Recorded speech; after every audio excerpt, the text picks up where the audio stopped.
মোহনার কুকীর্তি ফাঁস করে আকাশকে জব্দ করল পুলক। সম্পূর্ণ জানতে ভিডিওটিতে একটি লাইক করে দেখতে থাকো। গল্পের শুরুতেই দেখা যায় শুভ কোনোভাবেই আদির ফোন রিসিভ করতে চায় না।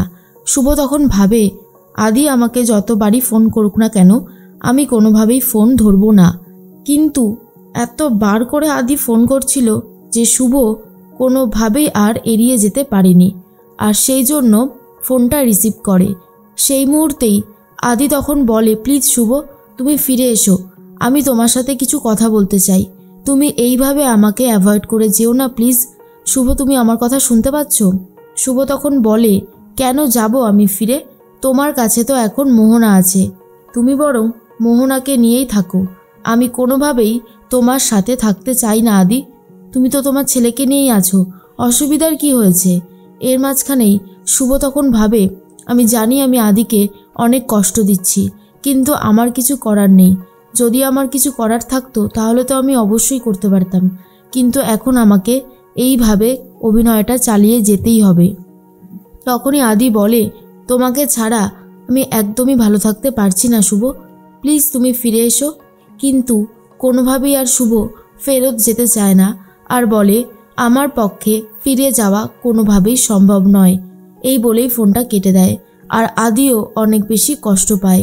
অন্যদিকে দেখা যায় মোহনার কানে বিষ ঢালতে শুরু করে ডোনা, আর বলে, মোহনাদি দেখো এইভাবে তো হবে না, তোমায় অন্যভাবে চেষ্টা করে যেতে হবে, তুমি বরং সেবন্তী রায়কে বশ করার চেষ্টা করো, তুমি যদি একবার মাকে বশ করে ফেলতে পারো তাহলে কিন্তু সমস্ত সমস্যার অবসান হবে, আমি তোমাকে এটা বলে দিলাম। তখন মোহনা বলে, ঠিকই বলেছ। এরপর সেবন্তীর কাছে এসে নাটক করে কান্নাকাটি করতে শুরু করে দেয় মোহনা, আর বলে, আন্টি তুমি তো আমাকে এই বাড়িতে থাকতে বলেছিলে, এখন সবাই যদি আমার দিক থেকে মুখ ফিরিয়ে নেয় তাহলে আমি কি করে থাকবো বলো তো? আমার যে অনেক কষ্ট হচ্ছে, প্রেগনেন্সি অবস্থায় কষ্ট পেলে যে সন্তানেরও কষ্ট হয় সেটা তো তুমি জানো। এর মধ্যেই সেবন্তী বুঝে উঠতে পারে না কি করবে আর কি বলবে। সেবন্তী ভাবে শুভরও তো নিশ্চয়ই অনেক কষ্ট হচ্ছে, কি করছে মেয়েটা, আদেও ঠিক টাইমে খাওয়া দাওয়া করছে কি না কিছুই বুঝে উঠতে পারছি না। তখন ডোনা মোহনার এই রূপ দেখে বলতে থাকে, বাবা মোহনাদি তো একেবারে অভিনয়ের সেরা, কোনোভাবেই কোনো দিকে পিছিয়ে নেই, এই রকমভাবে যদি অভিনয় করতে থাকে তাহলে তো অনেক কিছুই অ্যাচিভ করে ফেলতে পারবে। তার মধ্যে আকাশ সেন চলে এসেছে। মোহনার চোখে জল দেখে এবারে উল্টো রিয়াকশান দিতে শুরু করে, আর বলে, আপনারা আমার বোনকে এইভাবে কাঁদাচ্ছেন, আমি বারণ করেছিলাম না আমার বোনের চোখের থেকে যেন জল না ঝরে, এখন তো দেখছি আপনারা কোনো কথাই শুনতে চান না। শুভভাবে আবার অপমান করতে চলে এসেছে, এই লোকটাকে যদি আমি একটু জব্দ করতে পারতাম অনেক ভালো হতো, কিন্তু এখন আমি কোনোভাবেই কিছু বলে উঠতে পারবো না যেহেতু আমি ছদ্মবেশে রয়েছি। তখনই আকাশ সেন বলে, কি ব্যাপার, একজনের মুখেও কথা নেই কেন? মোহনা বলে, দাদা তুই একটু শান্ত হ, কিন্তু কোনোভাবেই আর শান্ত হতে পারে না আকাশ সেন, আর বলে, আমি কোনোভাবেই শান্ত হব না মোহনা, যেটা হচ্ছে সেটা একদমই ভালো হচ্ছে না, সেটা কিন্তু অনেক বেশি খারাপ হচ্ছে, আর এটা কিন্তু আমি কোনোভাবেই মেনে নেব না। তখনই চলে এসেছে পুলক। পুলক আসা মাত্রই আকাশ সেনকে অপমান করতে দেখে এবারে মুখ খুলেছে, আর বলে, আকাশ সেন আমি তো তোমাকে ভেবেছিলাম যে তুমি জেন্টলম্যান, তুমি উপস্থিত বুদ্ধি নিয়ে চলো, এই তোমার বুদ্ধি? তুমি এইভাবে আমার পরিবারের মানুষজনকে অপমান করতে পারো না।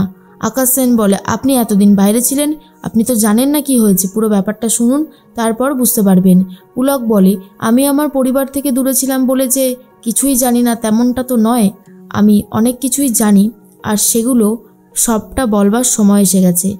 এর মধ্যেই শুভ বাড়ি থেকে চলে গেছে এই খবরটা জানতে পেরে যায়, আর ঠিক তখনই শুভর ব্যাপারে কথা বলতে শুরু করে পুলক, আর বলে, যেটা হয়েছে খুব খারাপ হয়েছে, এই বাড়িটাকে আগলে রেখেছিল শুভ, নিজের কথা না ভেবে প্রতিটা মানুষের জন্য কি করতে হবে, কি করলে ভালো হবে সব সময় ও সেটা ভেবে গেছে, আর তোমরা চুপচাপ হাত গুটিয়ে বসে আছো।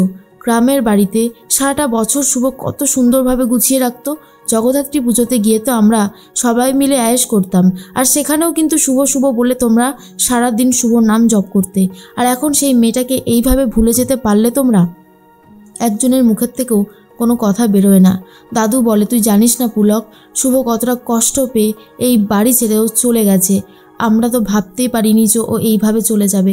জানিস, আমরা অনেক কষ্ট পেয়েছি। তখনই মনে মনে একটা কথা পুলক ভাবতে থাকে, যেটা হয়েছে খুব খারাপ হয়েছে। এর মধ্যে আকাশ সেন বলে, আপনি শুভ শুভ করছেন সেটা আপনার ব্যাপার, কিন্তু আমার বোনও তো ফেলনা নয়।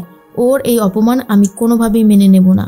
তখনই পুলক বলে, চুপ করুন, আপনার বোনের সম্বন্ধে যে বড় বড় কথা বলছেন। কেমন বোন আপনার? আপনার বোন আমার ছেলেকে চিকিৎসা করেছে, খুব ভালো কথা, কিন্তু ও তো খুব ভালো মতনই জানতো যে আমার ছেলের কোনো স্মৃতিশক্তি নেই। সে অন্য কোনো পরিবারের সন্তান, অন্য কারোর হাজব্যান্ড হতে পারে, অন্য কারোর বাবা হতে পারে। আপনার বোন তো হুঁশে ছিল, আপনার বোনের তো সমস্ত মেমোরি ছিল। তাহলে সে এত বড় ভুল করলো কি করে মিস্টার সেন? এক হাতে তো তালি বাজে না। এরপর শুভ ভাবে, এইবারেই মোহনাকে উচিত কথাগুলো বলা হচ্ছে। যেগুলো আমি করতে পারিনি সেগুলো বাবা করছে, আর এটা খুব ভালো হয়েছে। তখনই মোহনা ভাবে, এই রে, ইনি আবার হঠাৎ করে এই রকম প্রশ্ন করতে শুরু করলো কেন? আকাশ সেন তো পুরোপুরি চুপ করে রয়েছে, আর কোনো উত্তর দেওয়ার ক্ষমতাই নেই আকাশ সেনের। তখনই পুলক বলে, দেখুন মিস্টার সেন, সত্যি কথা বলতে গেলে এক হাতে তালি বাজে না। হ্যাঁ, আমার ছেলে অবশ্যই অন্যায় করেছে, এটা তো মানতেই হবে, কিন্তু তার কোনো স্মৃতিশক্তি মনে ছিল না, সে ভুল করেই ফেলেছে। কিন্তু আপনার বোন যেটা করেছে সেটাকে আপনি কি বলবেন মিস্টার সেন? কেন আপনার বোন এই অন্যায়টা করেছে?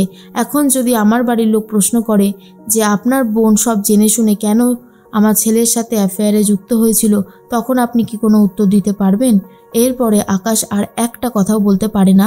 সেবন্তী বুঝতে পারে পুলক এসে একদম উচিত কথাগুলো তুলে ধরেছে, যেটা এতদিনে আমরা করতে পারিনি। শুভ অনেক কষ্ট পেয়ে বাড়ি থেকে বেরিয়ে গেছে, শুভকে ফিরিয়ে আনাটা দরকার। আর মোহনা যে অন্যায় করেছে, মোহনাকে সেই শাস্তিও পেতে হবে। আকাশও আর কিছু বলতে পারছে না।